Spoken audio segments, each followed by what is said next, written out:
C'est l'heure de l'Intelligent Club sur l'Intelligent TV. Il est 19h48 à Abidjan et voici les sujets au menu de cette émission. Fête du travail 2025, retour sur les grandes annonces du 1er mai.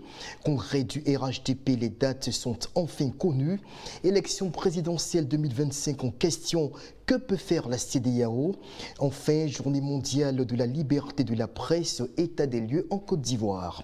Ce soir, Jean-Richard Nguessan est accompagné de David Bédia, également journaliste qui remplace pour la circonstance Soro Djabiga, indisponible pour aujourd'hui.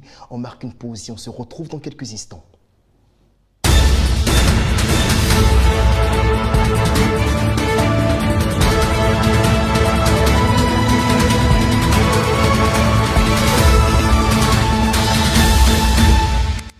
Jean-Richard Nguessan, hier jeudi 1er mai, la Côte d'Ivoire, à l'instar du reste du monde, célébrait la journée mondiale de la liberté de la presse, un événement majeur pour nous autres professionnels de l'information. Alors quels sont, la journée mondiale de la fête du travail plutôt, voilà, pour la presse c'est plutôt demain, samedi 3 mai. Alors s'agissant de ce qui s'est passé sur le plan national, qu'est-ce que l'on peut retenir des grandes annonces faites et par le gouvernement et par les organisations syndicales? D'entrée de jeu, je veux saluer toutes ces personnes qui nous font l'amitié de nous suivre depuis quelques semaines tous les soirs. Merci de votre amitié, surtout de votre fidélité. Pour revenir à votre question, il faut noter tout simplement qu'il y a énormément d'avancées. Avant de revenir sur les différentes avancées, je vais évoquer les décisions qui ont été plus ou moins prises par le gouvernement.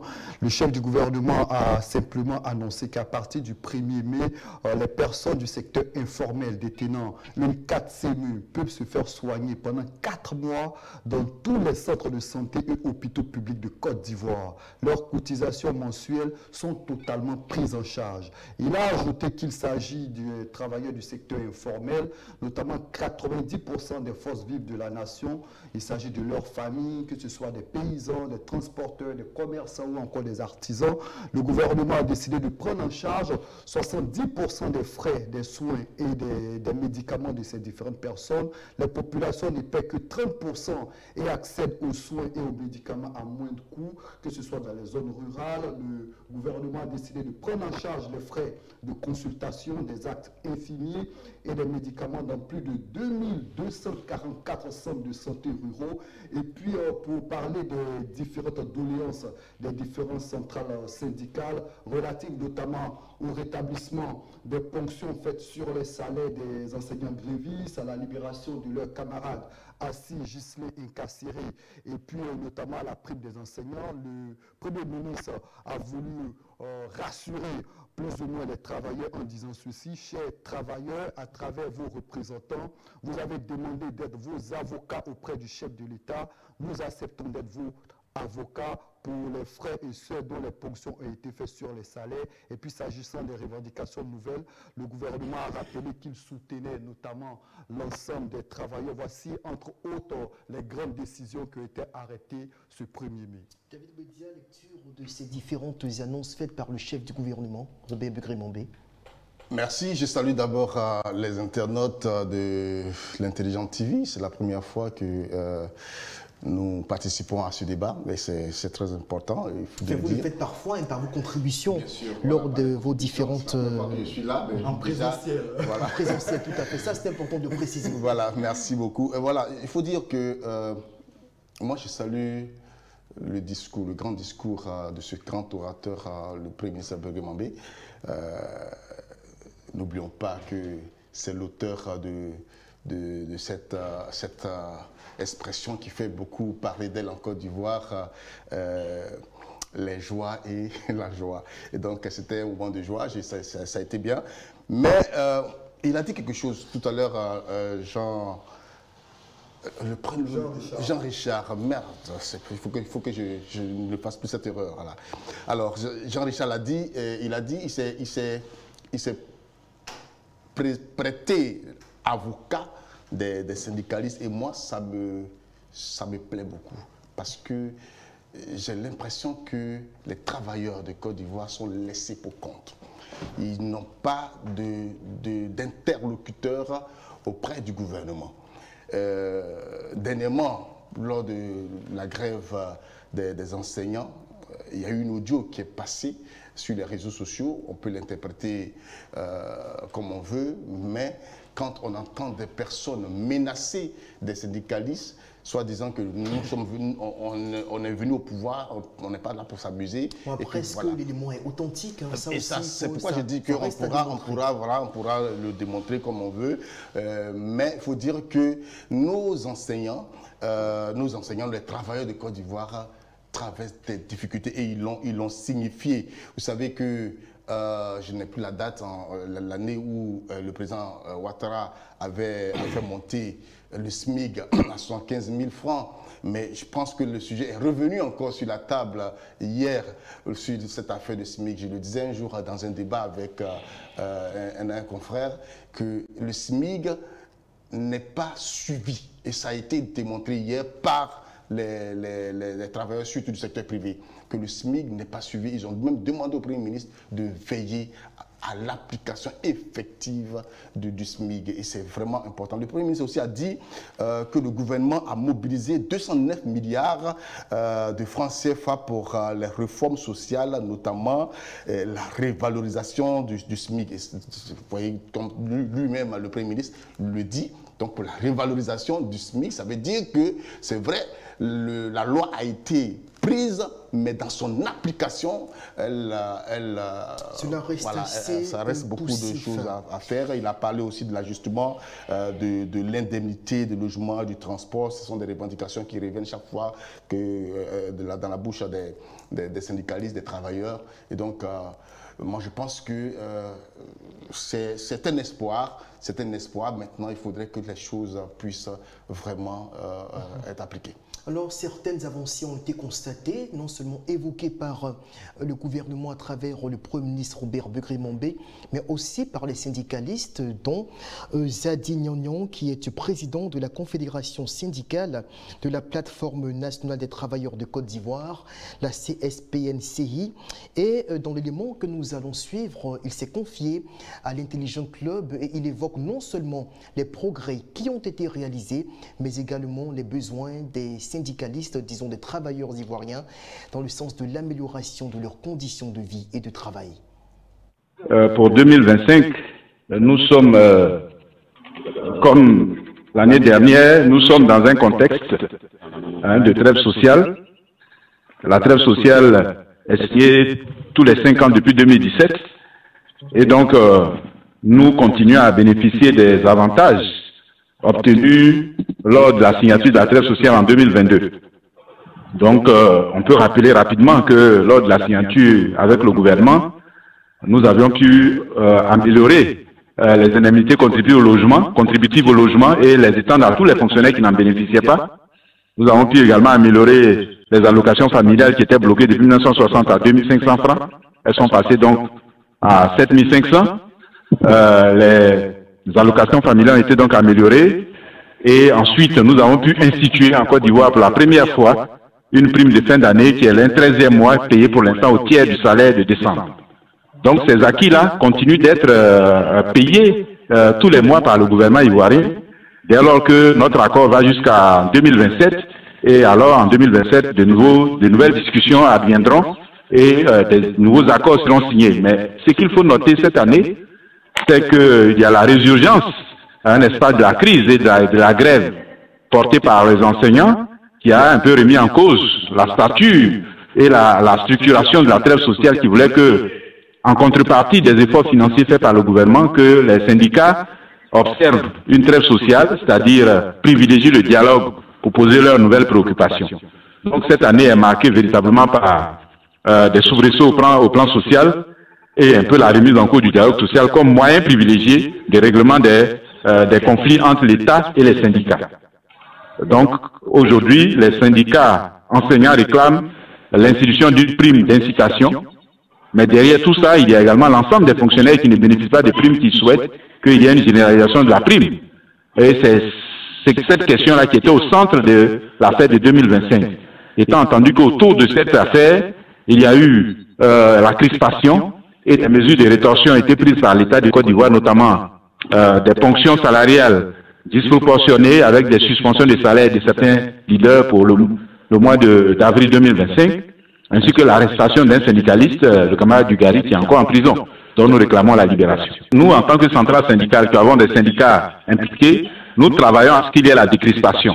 Et je peux même dire que nous l'avions obtenu avec l'atelier de Bassam, qui avait pu mettre en place un chronogramme de travail participatif qui permettait donc jusqu'au 15 septembre de terminer les travaux sur l'étude sur la faisabilité, n'est-ce pas, du paiement d'une prime d'incitation. Donc ça, c'était déjà un acquis important sur lequel nous devions travailler.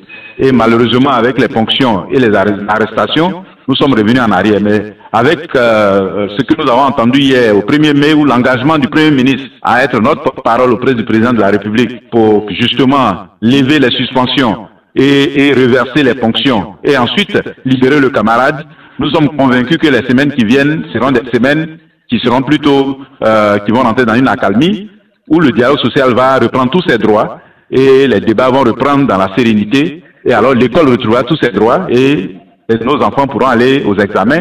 Et alors que nos camarades se sont engagés à rattraper les cours non faits, nous pensons qu'on aura une année plus tranquille si le gouvernement, comme l'a promis le Premier ministre, n'est-ce pas, nous faisait ce cadeau-là de reverser les fonctions, de reverser les suspensions et, n'est-ce pas, de libérer le camarade Dugarry. Mon cher Nguessan, là, on constate que les syndicalistes placent beaucoup d'espoir dans l'engagement pris par le chef du gouvernement de se faire leur porte-parole auprès du président de la République. Est-ce que vous pensez que cela ouvre une lucarne d'espoir pour mettre un terme à la crise que connaît aujourd'hui le secteur de l'enseignement notamment et plus généralement le monde du travail en Côte d'Ivoire? Oui, forcément, il y a de l'espoir. Il y a de l'espoir et le Premier ministre a pris l'engagement d'être l'avocat des différents syndicalistes. Et d'ailleurs, moi, je veux saluer cette intervention de M. Gagna qui reconnaît les acquis. Vous savez, en 2022 déjà, le président de la République avait pris une décision assez inédite. Il évoquait à l'instant une décision qui induit 4 éléments, notamment la hausse des différentes allocations familiales pour tous les fonctionnaires. C'est quelque chose à saluer. Le montant ayant été triplé et depuis lors, cela n'a subi aucune modification, c'est quelque chose qu'il faut saluer. Il a évoqué aussi la hausse de l'indemnité de transport pour tous les fonctionnaires, c'est quelque chose également qu'il faut saluer. Il a évoqué également l'institution d'une prime annuelle pour tous les fonctionnaires, ce qui représente pratiquement le tiers du salaire sur la base payable en janvier de chaque année. Et enfin, il a évoqué aussi la hausse de l'indemnité de logement et son extension à tous les fonctionnaires. C'est des acquis qu'il faut saluer et cela remonte à 2022. Et ce qui m'a marqué aussi dans l'intervention du Premier ministre, il a dit que le travail se poursuit, qu'il allait continuer à améliorer notamment les conditions de vie de tous les fonctionnaires, mais par ailleurs, il les a invités aussi à garder un climat social assez paisible afin que le gouvernement puisse travailler normalement. Et puis, ce qu'il faut relever aussi en termes d'avancée, il faut rappeler déjà qu'en 2013-2014, le gouvernement avait procédé au paiement de la totalité des avantages accordés aux fonctionnaires en 2009. C'était plus de 357 milliards. Et en 2013 jusqu'en 2024, ce sont plus de 511 milliards que l'État a payé à tous les fonctionnaires au titre de ces différentes mesures. On se rappelle aussi en 2014 le déblocage des avancées insidiées, ce qui était gelé depuis 1988. Ce qui revient à dire que depuis 2014, la plupart des fonctionnaires connaissent une augmentation systématique tous les 2 ans. C'est des points qu'il faut noter. C'est vrai que beaucoup reste à faire, mais comme le monsieur Nyanya l'a évoqué à l'instant, il y a des avancées notables et je pense que le gouvernement aussi travaille dans ce sens-là. Et si le Premier ministre a pris l'engagement d'être le porte-parole des travailleurs, nous espérons qu'il y a véritablement, pour revenir à votre question, qu'il y a de l'espoir, il y a de l'espérance. Je retourne la question à David Bédia. Est-ce qu'avec la posture actuelle dans laquelle campe le chef du gouvernement, on peut espérer que la crise qui secoue le milieu de l'enseignement en Côte d'Ivoire connaissent très rapidement un dénouement assez favorable? Mais c'est le vœu que nous caressons véritablement parce que il faut comprendre que cet enseignant syndicaliste qui a été arrêté, il enseigne dans l'école ivoirienne et il a une classe. Ses enfants, ses élèves ne sont pas suivis depuis quelque temps. Et je pense que on n'avait même pas besoin d'attendre cette fête de travail pour parler de son cas. Parce que ce n'est pas un bandit. A été voilà. C'est remettre bien sûr sur la table. Oui, mais il est en prison. Depuis quelques semaines, ce dont je parle, je veux dire que sa place n'est pas en prison. C'est un syndicaliste qui demande une meilleure condition de vie et de travail. Donc, normalement, on n'a pas besoin d'arrêter un tel homme. Pourquoi? Parce que la question de l'enseignement, ça nous intéresse tous. Nous avons tous des enfants. Vous voyez, nous avons tous des enfants à l'école. Et donc, si ceux qui sont les enseignants de nos enfants ne sont pas dans les conditions, mais écoutez, ça réjaillit sur nous. Je vais vous donner un exemple. J'ai chez moi un neveu qui a fait le CM2 2 fois. Il n'a pas pu obtenir l'entrée en 6e et j'ai compris pourquoi aujourd'hui. Je l'ai fait venir à Abidjan, il joue au football. Il aime, c'est ce qu'il aime, je l'ai mis là, il joue au football. Mais je vous assure, CM2, 2 fois le CM2, toi-même ton nom, tu ne peux pas l'écrire, c'est grave. Et c'est les situations que nous vivons. Et donc, quand des gens qui ont pris l'engagement de pouvoir, devant la nation bien sûr, de pouvoir donner l'éducation aux enfants, ne sont pas dans les conditions, mais ils vous produisent un résultat comme celui-là. Vous comprenez? Donc, ça nous intéresse tous, et le Premier ministre, et le Président de la République, et tous les membres du gouvernement, et jusqu'aux petits citoyens ivoiriens, est intéressé. Je pense qu'il faut libérer ce monsieur. Et c'est pourquoi, quand le Premier ministre dit qu'il s'est prête à être l'avocat des enseignants, il ne sait pas combien de temps ça va mettre encore pour que cette doléance soit entendue, mais moi je pense que ça en perd encore du temps. Il faut faire vite pour que les examens de fin d'année ne soient pas boycottés. Se déroule dans des conditions sereines. Second sujet de cette émission, congrès du RHDP, enfin les dates connues, et c'est pour les 20 et 21 juin prochains à Abidjan.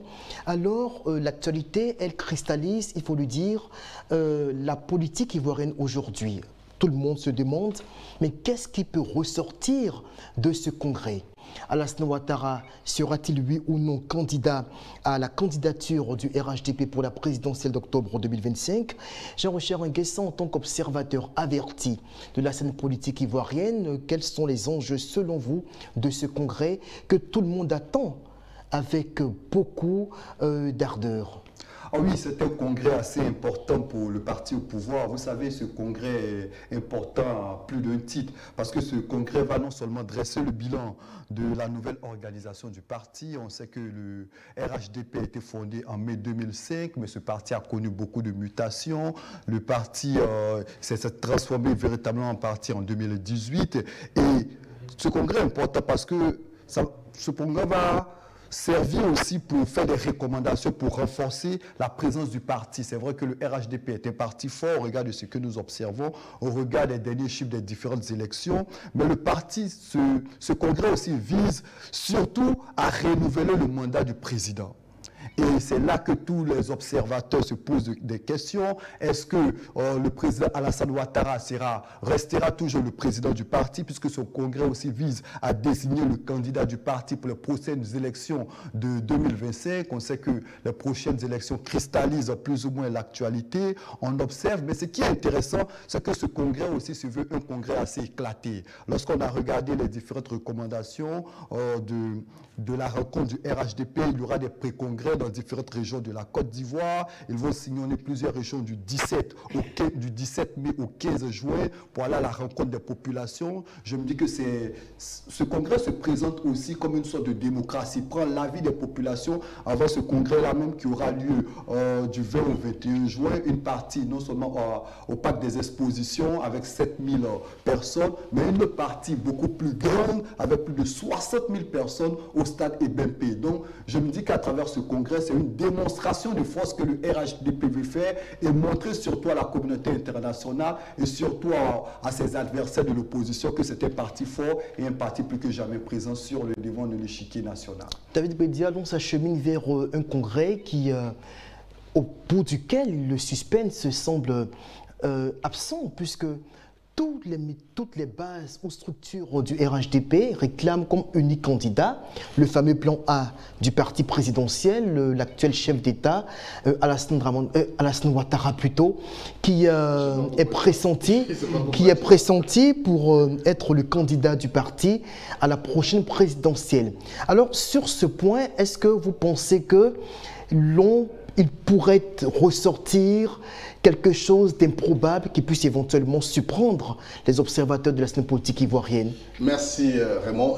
Tu sais, tout à l'heure, tu t'es trompé, enfin, tu as pensé que tu t'es trompé, mais quand tu as dit Alassane Dramane Ouattara, ben, on l'a connu sous ce don en tant que Premier ministre. Allons-y.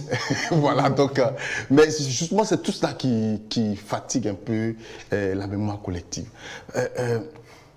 Ce congrès, moi je l'appelle un congrès sous l'ombre de l'illégalité.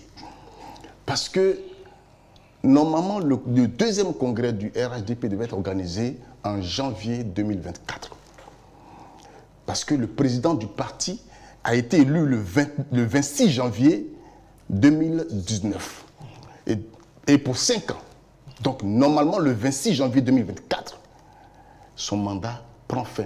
Sauf s'il y avait eu une convention ou bien une décision officielle qui prorogeait son mandat, ok, mais il n'y a pas eu jusqu'à ce jour de décision officielle du parti. Et donc, c'est un congrès qui s'organise dans un imbroglio. Je suis d'accord avec toi quand tu dis qu'il n'y a même pas de suspense. C'est-à-dire qu'on va célébrer un gourou, qu'il soit légal, qu'il ne soit pas légal. On s'en fout. D'abord, sur le plan national, laissons d'abord le parti. Sur le plan national, c'est-à-dire, il veut être candidat pour les élections présidentielles de Côte d'Ivoire. Donc, on parle sur le plan national. Et c'est qui, normalement, moi, à la place de M. Alassane Ouattara, je ne suis pas candidat. Pourquoi? Parce que d'abord, la constitution de mon pays ne me permettait même pas d'être candidat en 2020. Et il a décidé d'être candidat à titre exceptionnel à cause de ce que nous savons. Vous comprenez? Même les Ivoiriens l'ont contesté. On a vu ce qu'on appelait, comment dirais-je, comment ils ont le nom. Voilà, en 2020, la désobéissance civile, merci. Voilà, il a souligné qu'en 2020, il a été candidat non pas parce que la loi ne lui permettait pas de l'être, mais parce que permettez que je vous en prie. Non, mais j'en viens, mais parce que il voulait céder la place à une nouvelle génération. Merci. En la personne de Amadou Coulibaly, son ancien Premier ministre. Merci. Je sais que je ne suis pas juriste, et toi non plus. Mais je sais, la loi est écrite en français et nous la lisons tous. Lorsque, dans la constitution de la Deuxième République, il était marqué la limitation d'âge. Quand on marque la limitation d'âge, après la Troisième République, qu'est-ce qu'on fait? On la fait sauter, n'est-ce pas? Quand on fait sauter, ça veut dire qu'elle n'est plus valable. J'aurais souhaité que dans la Deuxième République, on nous dise que la limitation de mandat aussi saute. Si on faisait sauter la limitation de mandat, Alassane Ouattara pouvait être candidat tant qu'il le voulait. Mais tant qu'ils n'ont pas fait sauter la limitation de mandat et qu'il s'est resté 2 ans, ça veut dire que Alassane Ouattara, 2010, sinon ce n'est pas une controverse, bien sûr, 2010 jusqu'en 2011, il avait fini ses 2 mandats, il n'était pas plus candidat. Donc cette année, je viens... Par rapport à ce congrès, notamment relativement, c'est vrai qu'il n'y a pas d'enjeu. Nous sommes en train de parler du RHDP, je vous en prie. Non, j'en viens. Là, je pose la question. Nous savons de façon évidente que ces 3 partis ont pour plan A leurs leaders respectifs, Laurent Gbagbo pour le PPACI, Tcham pour le PDCI et Alassane Ouattara pour le RHDP. Mais est-ce qu'au niveau du parti présidentiel, éventuellement, tenant compte de toute l'atmosphère qui a prévalu d'abord en 2020 et qui semble s'installer aujourd'hui en 2025, il pourrait éventuellement en ressortir une surprise? Non, moi je n'y crois pas. Je dis bien moi je n'y crois pas. Mais je ne suis pas le divin, donc peut-être ça peut changer, mais je n'y crois pas. Tout le monde le dit, Alassane Ouattara ou rien. De la même manière on dit Gbagbo ou rien, de son côté aussi, Alassane Ouattara, où rien existe. Vous comprenez? Donc, moi, je ne crois pas qu'il puisse avoir... C'est vrai qu'il a parlé d'une douzaine de présidentiables, mais les douzaines de présidentiables, même la dernière fois, un journaliste s'est amusé à poser la question au ministre Adjoumani. Il a dit non, non, non, il n'est même pas intéressé. Vous comprenez? Donc, ça veut dire qu'aujourd'hui, il n'y a pas de plan B au RHDP. Et c'est ce qui, totalement, moi, me désole. Jean-Richard, est-ce que Alassane Ouattara, dans les comptes, il a 83 ans? Il faut le souligner et il devrait en avoir un peu plus en 2026 d'ailleurs. Donc s'il rempile pour un nouveau mandat éventuellement, est-ce que dans les conditions que l'on sait, après avoir passé déjà 15 ans à la tête de l'État ivoirien, est-ce que vous pensez qu'il est dans les dispositions physiques peut-être ou même morales et autres pour se dire je vais me lancer à nouveau à la course à la présidentielle, même s'il annonçait en janvier dernier qu'il se sent pleinement en forme pour continuer à servir son pays, mais peut-être autrement? Il a dit lui-même en janvier dernier, vous l'avez évoqué, et pour la plupart des cadres de ce parti, il reste le plan A. C'est vrai que le ministre Touré Mamadou a évoqué notamment des plans B, des plans C, mais Alassane Ouattara, quoi qu'on dise, est le plan A du parti présidentiel. Et puis vous savez, au-delà des critiques, le RHDP est aujourd'hui un parti fort, quoi qu'on dise. Aux dernières élections, c'est plus de 123 municipalités remportées. Aux dernières élections, c'est plus de 25 régions remportées sur les 31 régions. L'opposition n'a eu qu'une trentaine de régions. Et quoi qu'on dise aujourd'hui, le RHDP a cette force-là de déstabiliser l'adversaire, d'imposer le rythme du combat. Le RHDP vend son bilan. Je regardais il y a cela quelques semaines sur quelques pages de quelques ponts du pouvoir. Il vendait à travers des infographies le bilan du président Alassane Ouattara. Et comme ils aiment bien le faire, il faut toujours référence à l'année 2011. Et parlant d'électricité, je me suis amusé à regarder les chiffres. Ils évoquaient 14% de taux de couverture nationale, l'une des meilleures performances en Afrique. Ils estiment qu'en 2011, on était à 33%, le taux est monté jusqu'aujourd'hui à 94%. J'ai regardé aussi une infographie sur l'administration publique. Ils évoquent le nombre de fonctionnaires en 2011 à 153 000 agents en 2011 et aujourd'hui, en 2025, on est autour de 274 000 fonctionnaires. Ils estiment qu'on était à 100 agents handicapés au niveau de la fonction publique et qu'aujourd'hui on a plus de 3 700 agents. Ils estiment que les salaires les plus bas en 2011 étaient autour de 80 000 francs et qu'aujourd'hui en 2025 les salaires tourneront autour de 143 000. Et alors aujourd'hui, qui selon vous peut-être est une sorte de blanc-seing pour une nouvelle candidature d'Alassane Ouattara? Ah oui, ils estiment que le bilan du président Alassane Ouattara est un bilan positif. Malgré les controverses juridiques autour de son éventuel nouveau mandat, faut-il l'appeler le deuxième ou le quatrième mandat? C'est relatif et c'est selon, mais toujours est-il que une éventuelle candidature du président sortant susciterait très évidemment, comme le rappelait tout à l'heure David Bedia, d'énormes polémiques. Oui, c'est certainement, mais quoi qu'on dise aujourd'hui, au niveau du PPACI, vous l'avez évoqué, le président Laurent Gbagbo reste le plan A. Au niveau du PDCI, le président Tcham, en dépit de ses déboires judiciaires, reste le plan A. Donc ils estiment au niveau du RHDP que le plan A pourrait être Alassane Ouattara, pourquoi pas. Et puis on parlait du congrès à l'instant. Le congrès aussi, l'un des objectifs de ce congrès, c'est de dégager la nouvelle perspective pour le parti. Et je me dis qu'aujourd'hui, je crois à 99,99% qu'Alassane Ouattara va être forcément le candidat du RHDP. C'est vrai que gouverner, c'est décevoir par moment, mais avec l'appareil qu'il a, l'appareil du RHDP, il est bien parti. On va terminer sur ce chapitre avec vous, David Bedia. Est-ce que vous pensez, comme Jean-Richard Nguessan, 99%, que le président Alassane Ouattara est prêt à satisfaire aux demandes de ses militants? Il a dit d'une certaine façon. En janvier, il dit qu'il est prêt. C'est une autre manière, il faut le dire entre les lignes. Quand il parle, c'est-à-dire qu'il veut être encore le prochain président de la République du Côte d'Ivoire. Vous comprenez? Donc ça, moi je n'ai pas étonné qu'il soit le candidat du RHDP. Seulement ce que je voulais dire sur ces questions de bilan tout à l'heure dont tu as parlé Jean-Richard tout à l'heure. Vous savez, d'abord, les chiffres, c'est eux qui produisent les chiffres, c'est eux qui maîtrisent les chiffres. Mais parlons de l'administration publique, c'est factuel. Non,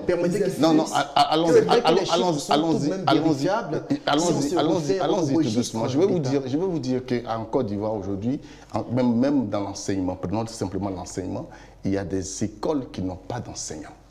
Pourtant, le nombre a beaucoup augmenté. Il y a des écoles, des établissements. Mais est-ce que oui ou non des progrès ont été réalisés? Oui, ça c'est normal parce qu'il est président, donc il a fait des efforts. Je ne dis pas non. Il a fait des efforts, mais dire que ces comparaisons-là. Et puis, deuxième chose, ce que je voulais dire.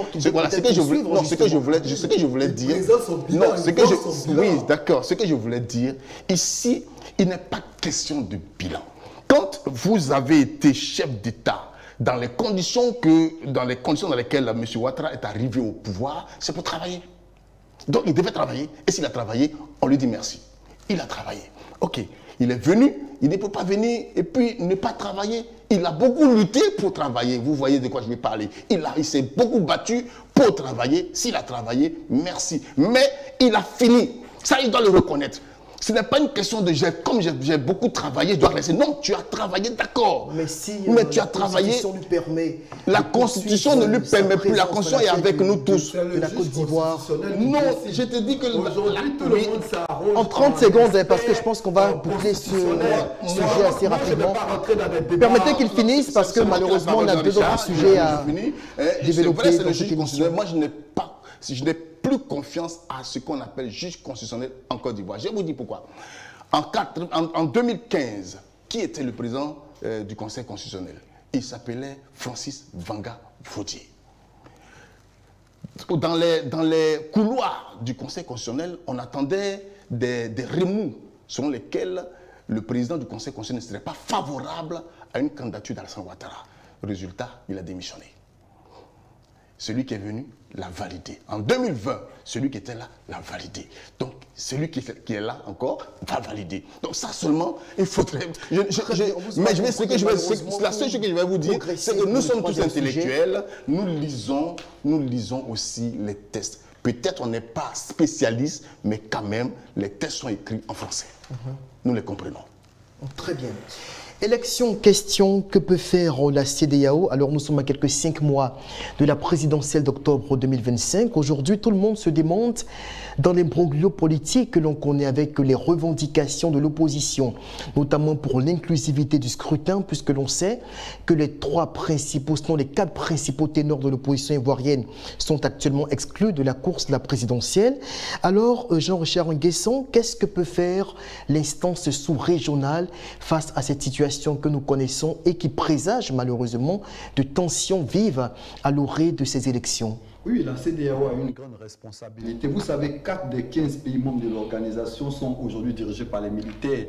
Et on sait aussi que la CEDEAO est fragilisée. Plus de la CEDEAO, ça faut le préciser. Qui ne sont plus de la CEDEAO, mais la CEDEAO, ça fait que l'institution aujourd'hui est fragilisée. Et aujourd'hui, je pense que la Côte d'Ivoire se présente comme un défi. Et la CEDEAO a une certaine responsabilité, non seulement rencontrer les différents partis politiques au niveau de la Côte d'Ivoire, essayer de... On sait qu'aujourd'hui, il y a une sorte de tension, on se parle, comme j'aime à le dire, mais on ne se coûte plus. Donc la CEDEAO gagnerait aussi à anticiper sur les élections et rencontrer notamment les partis politiques pour sortir de cet imbroglio qui se présente à nous. Mais dans le cas d'espèce, David Bédia, j'ai envie de vous demander, vous qui critiquez justement la posture du pouvoir en place, que peut faire la CEDEAO, d'autant plus qu'elle ne se substituera pas à la justice ivoirienne qui pourra lui répondre, enfin le pouvoir pourra lui répondre. Il y a une séparation des pouvoirs dans notre pays. On ne va pas décider à la place du juge, alors qui a écarté Laurent Gbagbo, qui en a fait de même pour Blé Koudé, Guillaume Soro ou encore plus récemment Tidjane Cham. Alors finalement, quels sont les moyens dont dispose la CEDEAO aujourd'hui pour permettre d'apaiser le climat quand on sait que les positions sont tranchées et que les revendications sont figées?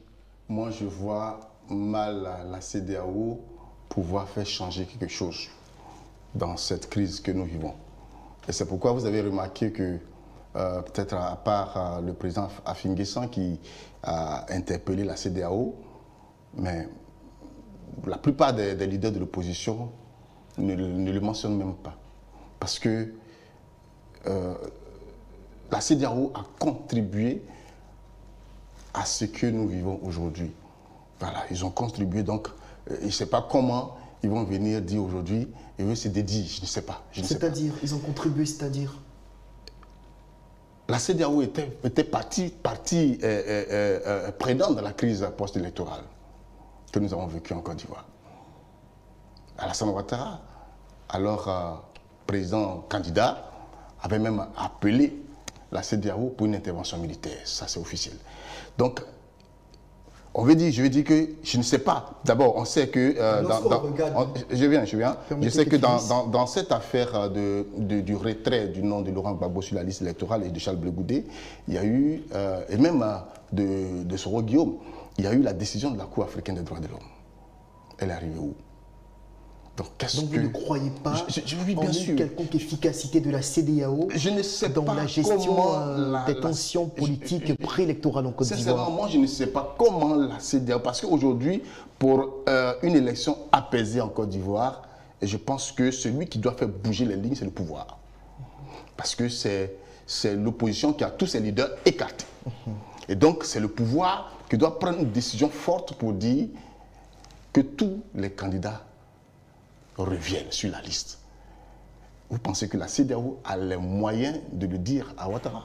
Alors justement, sur la question, Jean-Richard, est-ce qu'il faut envisager dans les mois à venir peut-être une volonté de l'organisation d'engager une médiation pour tenter de rapprocher les différentes parties ou d'infléchir peut-être la position du chef de l'État, puisque finalement c'est lui qui a les leviers en main? La CEDEAO a forcément l'obligation d'intervenir. Et avant de répondre à votre question, je veux rappeler à David que la CEDEAO n'était pas à sa première intervention dans un pays. On l'a vu au Libéria en août 1990. Elle a servi de force d'interposition. On l'a vu également intervenir en 2003. On l'a vu en Sierra Leone en 1997. On l'a vu en Guinée-Bissau en 1999, en Gambie. Donc par moment, la CEDEAO s'arroge le droit d'intervenir l'ordre démocratique dans certains pays. Et dans les différentes conventions, dans les protocoles d'accord, il est écrit dans l'un des protocoles d'accord qui a été signé en 1991 par les différents États qu'il faut respecter les principes politiques et les principes démocratiques. À ce niveau-là, la CEDEAO doit s'inviter, quoi qu'on dise dans le débat ivoirien, en rencontrant les différents partis. Parce qu'aujourd'hui, quoi qu'on dise, on se regarde avec méfiance. La CEI, selon l'opposition, pose problème. Pour le pouvoir, la CEI ne pose aucun problème. Le PDCI ou le PPACI ou les partisans de Guillaume Soro ou encore de Charles Blé Goudé estiment que leurs champions ont été radiés injustement de la liste électorale. Je pense que c'est des questions qu'il faut se poser et cela mérite que les différents partis en Côte d'Ivoire aujourd'hui s'asseyent autour d'une table pour discuter. Cela est indéniable. Et je pense que la CEDEAO aujourd'hui peut jouer ce rôle-là et on espère véritablement qu'elle va jouer aussi ce rôle. Vous estimez qu'elle peut jouer ce rôle alors que jusqu'à présent elle semble avoir très peu d'influence? Tout à l'heure, David rappelait les décisions de la Cour africaine en faveur d'opposants ivoiriens qui n'ont malheureusement trouvé aucun écho sur le terrain depuis 2020. Alors, David Bédia, finalement, est-ce qu'il faut désespérer de cette organisation malgré la place prépondérante qu'elle occupe dans l'animation de la vie démocratique dans notre sous-région? Oh, désespéré, peut-être pas, mais je dis que je n'ai pas confiance. Je ne lui accorde vraiment pas de crédit dans cette affaire. Je voulais rebondir un peu sur un point de Jean-Richard quand il a parlé du rétablissement de l'ordre constitutionnel. Oui, ça c'est l'une des prérogatives de la CEDEAO, surtout de la force militaire de la CEDEAO. Mais c'est lorsque comment je peux dire ça? Lorsque il y a un coup d'État, par exemple, on peut demander à la CEDEAO de rétablir. Mais il y a eu plusieurs coups d'État en Afrique de l'Ouest. Hein. Il y a eu le coup d'État même en Côte d'Ivoire. La CEDEAO n'a rien fait. Il y a eu le coup d'État au Mali avant que le Mali ne sorte de la CEDEAO. Mais qu'est-ce qu'ils ont fait? Donc, sur le cas de la Côte d'Ivoire, pourquoi moi, je ne suis pas très tendre avec notre commission sous-régionale, c'est que on était dans un contentieux électoral. Dans le contentieux électoral, on ne vient pas avec des armes. On vient avec des intellectuels. C'est la médiation qui a été la première arme utilisée par la CEDEAO. Oui, mais est-ce que cette médiation, elle aboutit à quoi? Rien. Elle n'a rien donné. Puisqu'elle demandait au président jugé, au candidat jugé perdant de lâcher le pouvoir. L'intervention militaire, et l'intervention militaire a eu lieu. Donc, voici pourquoi j'ai dit... Puisque ce point était considéré comme étant celui qui était légitimement fondé à le faire. Lorsque quelqu'un que vous avez soutenu hier à venir au pouvoir, lui maintenant ne veut plus partir, vous allez prendre encore les mêmes armes pour l'enlever. Pour moi, sincèrement, je ne vois pas. Je ne sais pas comment ça se fera, mais je n'ai pas confiance. Mais ça ne veut pas dire qu'il ne peut pas faire quelque chose, non. Moi, je n'ai pas vraiment confiance à la CEDEAO. Je ne sais pas ce qu'il peut faire. Vous allez voir, l'opposition même ne compte même pas sur On vous aura compris votre scepticisme qui s'appuie notamment sur des faits passés et votre expérience en tant que Ivoirien et observateur de la vie politique en Côte d'Ivoire. Alors, dernier sujet de cette émission, Journée mondiale de la liberté de la presse, état des lieux en Côte d'Ivoire. Jean-Richard Nguessan, est-ce qu'on peut revenir avec vous en quelques minutes sur ce qui ressort du classement de Reporters sans frontières, un classement qui n'est pas du tout reluisant pour notre pays? Ah oui, dans l'édition 2025 de ce classement mondial sur la liberté de la presse, la Côte d'Ivoire a reculé, et cela c'est véritablement dommage. Selon le rapport de Reporters sans frontières, le pays glisse de la 64e place sur 180 pays avec un score de 63,69 contre 53e en 2024. Nous perdons 11 points. 11 points. Ce qui est énorme. Ah oui, c'est énorme. Pour un pays qui dit vouloir migrer vers le respect des normes démocratiques. Ah oui, vous savez, aujourd'hui, quoi qu'on dise, il y a une précarité de la presse en Côte d'Ivoire. Aujourd'hui, les annonceurs, on ne les voit pas assez. Aujourd'hui, la presse est taxée d'être une presse partisane au niveau de la Côte d'Ivoire. Et l'un mis dans l'autre, ça fait qu'aujourd'hui, il y a un recul au niveau de la liberté de la presse en Côte d'Ivoire. David Bédia, ce recul, comment est-ce que vous l'interprétez? Il peut s'expliquer de plusieurs manières. D'abord, la précarité même dans le domaine même de la presse, des professionnels des médias. Vous voyez, il faut être clair. Je l'ai dit un jour au cours d'une conférence avec, comment s'appelle, son nom va me venir, une de nos doyennes là, elle était à la Fatmat là. Et je lui ai dit que j'avais un grand frère, journaliste, quand j'étais au collège. Et quand il arrivait à la maison, mais on sentait que quelqu'un était venu. Il a sa grosse voiture, et voilà. Mais le train de vie de mon aîné, je ne peux pas me l'offrir aujourd'hui. Et je ne suis pas sûr qu'il était, il se donnait comme moi je me donne aujourd'hui. Les journalistes sont dans la précarité. Ce qui est un problème même pour l'indépendance de la presse. Et quand il y a un problème d'indépendance, la liberté aussi a un problème. Oui. Vous comprenez? Donc, c'est le problème que nous avons. Et il a dit, Jean-Richard, que beaucoup de journaux aujourd'hui sont obligés de s'affilier à des partis politiques, de prendre un peu d'argent. Donc, on a vraiment un problème de liberté. Et c'est ce recul aussi, l'année 2023-2024, il y a eu, j'ai pu noter ici, 4 à 5 médias qui ont été suspendus. Et ça, c'est un peu difficile, sans oublier aussi des menaces sur certains journalistes qui ne sont pas bien. Noël Conan, lui, journaliste d'investigation, il est beaucoup dans le viseur des politiciens, parce que ce qu'il dit, souvent ça dérange, c'est un journaliste d'investigation qui souffre souvent de certaines choses. Et donc ça fait que le journaliste a peur aujourd'hui de travailler. Donc ce recul, pour moi, n'est pas surprenant. Il faut qu'on laisse la possibilité aux journalistes de vivre de leur métier. Un journaliste qui vit de son métier, il est tranquille dans son esprit et il écrit. Il y a des journalistes aujourd'hui, si tu les appelles pour une dérive, tu leur poses des questions, tu vas voir qu'ils ne sont même pas responsables de ce qui a été écrit. Alors cela pose justement la question de l'économie de la presse. Là-dessus, Joël Nyonzo, président de la presse numérique de Côte d'Ivoire, s'est prononcé sur cette actualité qui malheureusement n'honore pas l'image de la presse et même plus de façon plus large de la démocratie en Côte d'Ivoire. On va l'écouter dans cet élément. Le recul de la Côte d'Ivoire de 11 places dans le classement de Reporters sans frontières est un signal d'alerte. Pour y remédier, il faut agir sur plusieurs leviers.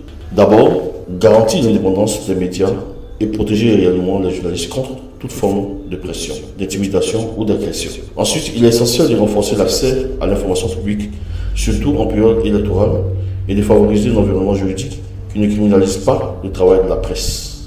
Par ailleurs, il faut encourager la professionnalisation du secteur en soutenant la formation continue, l'éthique journalistique et la lutte contre les fake news.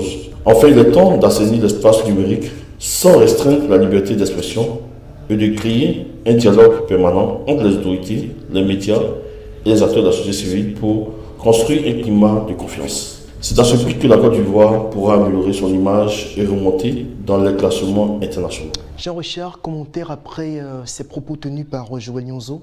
Ce qu'on retient tout simplement, c'est que nous sommes dans un contexte où il y a une fragilité économique croissante des médias ivoiriens, quoi qu'on dise.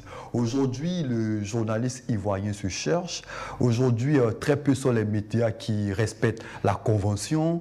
Dans bien de nos organes, on discute avec certains jeunes journalistes qui peinent à avoir 60 ou 70 000 francs. Et l'un mis dans l'autre, ça fragilise un peu le métier et c'est fort dommage. David Bédia, quand vous observez, c'est vous qui l'avez évoqué tout à l'heure, avant même qu'on écoute l'élément de Joël Nyonzo.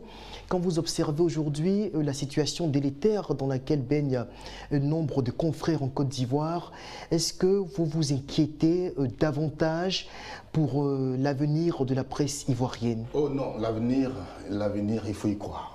Vous savez que la presse, c'était... Moi, j'ai découvert la presse après ma formation en communication. Je rappelle que vous êtes vous-même patron oui, bien sûr, de presse Canal Ivoire. Quand j'ai fini ma formation en communication, j'ai travaillé un peu comme commercial, marketing. Et après, je suis rentré dans la presse. Je vous assure que c'est un métier passionnant. La collecte de l'information, c'est tellement passionnant. Et c'est vrai, aujourd'hui, c'est difficile, peut-être avec la digitalisation, et ça a créé un peu une expansion, et voilà, une pléthore de médias, donc on ne contrôle plus beaucoup de choses, mais peut-être, il faut y croire, demain, ça peut changer. Passionnant, oui. Alors, qu'en pense Herman Adepo, qui est également journaliste? Et nous avons également interrogé deux étudiantes en journalisme, à savoir Sakina Kone et Eden de Gonzague. Alors, tous ces trois nous parlent justement de leur analyse de la situation que traverse la presse dans notre pays. Moi, je crois que déjà en 2024, la Côte d'Ivoire a progressé d'une place dans le classement mondial de la liberté de la presse établi par les Reporters sans frontières. Passant de la 54e à la 53e position sur 180 pays, on se souvient très bien. Cependant, son score global est légèrement diminué. On est passé en 2023 de 68,83 à 66,89 en 2024. Ce qui naturellement va refléter une stagnation relative plutôt qu'une amélioration significative, on est d'accord. Il faut signaler que le paysage médiatique ivoirien reste parmi les plus politisés et polarisés d'Afrique de l'Ouest, ça il faut le dire. Les journalistes ils sont régulièrement confrontés à des convocations judiciaires, des agressions et des suspensions de journaux, et j'en passe. Tu vois, la loi, bien que la loi de 2017 protège les sources d'information et ne prévoit pas de peine privative de liberté pour les délits de presse, j'allais dire. Le délit d'offensif au président de la République demeure en vigueur, limitant même parfois la liberté de la presse. Concernant la situation mondiale, les Reporters sans frontières observent une baisse générale de 11% de la liberté de la presse en 2024, comme tu viens de le signifier. Mais cette tendance-là est attribuée à des facteurs tels que la désinformation, la polarisation politique et les pressions économiques sur les médias. En ce contexte, la position de la Côte d'Ivoire reflète naturellement à la fois les défis persistants et les efforts d'entreprise pour améliorer la liberté de la presse. C'est d'ailleurs pour cela même que demain, on a un mandat de la presse qui va se faire même à la RTI. Concernant la question de la presse, en tant qu'étudiant en journaliste, je considère la liberté de la presse en fait comme un pilier fondamental de la démocratie. Elle permet aux journalistes de remplir leur mission, d'informer, de questionner le pouvoir et de faire entendre les voix trop souvent oubliées. Mais cette liberté est loin d'être acquise partout. Elle reste menacée, parfois même dans des États qui se disent démocratiques. En tant que futur journaliste, je mesure la responsabilité qui accompagne ce droit-là, celle de traiter l'information avec rigueur, honnêteté et indépendance. Défendre la liberté de la presse, c'est défendre le droit de chaque citoyen à une information juste et pluraliste. Un combat que je me sens prête à mener. Alors, ce que j'aimerais dire à mes amis, juste vous dire de vous faire confiance, aimer la chose, ayez l'amour en fait, l'amour de la chose. Et lancez-vous quoi, lancez-vous, c'est tout ce que je peux vous dire. Et concernant la liberté de la presse, je pense que nous sommes assez limités, parce que beaucoup de journalistes hésitent à dénoncer ou à révéler des informations sensibles, de crainte de subir des pressions ou des répercussions. En conséquence, le journalisme, qui devrait, à mes yeux, être le domaine le plus influent en Côte d'Ivoire, a perdu en force et en impact. Et malheureusement, ici, dans notre pays, nous avons l'impression que le journalisme est contrôlé, voire même dirigé, et qu'il est réduit carrément à un outil de distraction, alors qu'il devrait être un véritable levier pour le changement et l'éveil de la société. Avant de conclure cette émission, Jean-Richard, j'ai envie de vous demander, naturellement, après tout ce qu'on a eu à dire sur cette question qui nous concerne directement, mais qui en même temps touche à la vie démocratique dans notre pays, qu'est-ce que vous entrevoyez comme solution justement pour y remédier et pourquoi pas espérer que dans quelques années, notre pays soit un modèle en matière de respect de la liberté fondamentale d'écrire, de s'exprimer, de rapporter l'information. Vous savez, quoi qu'on dise aujourd'hui, les médias en Côte d'Ivoire sont vulnérables. Non seulement, et puis la plupart de nos médias sont soumis à l'influence des politiques, l'influence économique. On connaît plus ou moins tous la difficulté que traverse bon nombre de nos confrères. Et face à ces différentes difficultés, par moment... Vous dénonciez tout à l'heure des salaires des salaires assez bas, et lorsqu'on a des propositions assez alléchantes d'un homme politique ou de certains cercles économiques, par moment on tombe dans la facilité, et à ce niveau-là, l'écrit change, nos observations changent, et à ce niveau-là, au niveau de la presse, on l'observe de plus en plus, et là est dommage. David Bédia, on va terminer avec vous, et naturellement, vous évoquiez tout à l'heure l'aspect contrainte qu'ont les journalistes dans la pratique de leur métier, notamment leur vulnérabilité financière. Est-ce qu'on a aujourd'hui, enfin selon vous, une lisibilité en matière de solutions que l'on peut apporter peut-être pour soulager les professionnels de l'information à ce niveau? Bien sûr, bien sûr, bien sûr. Pour nous qui sommes sur les médias digitaux, nous savons que de plus en plus il y a des solutions que ces hébergeurs-là proposent pour permettre pour rentabiliser les contenus. Et donc il faut, peut-être c'est un peu difficile encore, ça va lentement, mais il faut y croire, et puis un jour ça va aller. Donc ça veut dire que pour l'instant, il faut que le journaliste soit lui-même, écrit ce que tu penses, dis ce que tu penses. Malgré la précarité financière, dans la galère. Surtout l'intégrité. Voilà, par moment, face à la galère, face au salaire de 30, 40, 50 000 francs, dans certains médias, il n'est pas toujours très évident d'être intègre, surtout dans le traitement de l'information. Mais espérons que les autorités compétentes entendent ce que nous disons sur ce plateau et peut-être envisageront des mesures pour permettre justement de rehausser quelque peu le niveau de vie des journalistes en Côte d'Ivoire, de sorte à garantir l'indépendance de cette corporation. L'Intelligent Club pour ce vendredi, c'est terminé. On va se dire au revoir. Excellent week-end à tous et à toutes, et à très bientôt.